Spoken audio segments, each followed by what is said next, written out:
只有聪明人才知道的生活小妙招，看看你知道几个。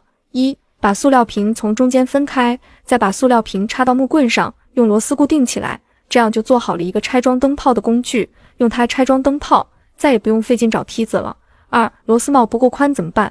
找一把废弃钥匙充当垫片，就能解决螺丝帽不够宽的问题。3. 在墙上打孔的时候，可以做一个饮料瓶，里面放点水，这样打孔灰尘就不会掉地上，里面的水还能防止扬尘。4. 狭小空间不方便缠生料带，找一支铅笔缠上生料带，这样再来操作非常方便。5. 螺丝钉打滑拧不开，找根橡皮筋放在上面，这样就可以轻松拧开。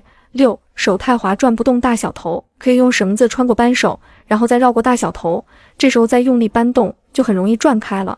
7. 在扳手侧面钻个孔，在孔内开好丝，拧上一颗螺丝，就能适配各种型号的螺帽。关注我，每天分享生活技巧。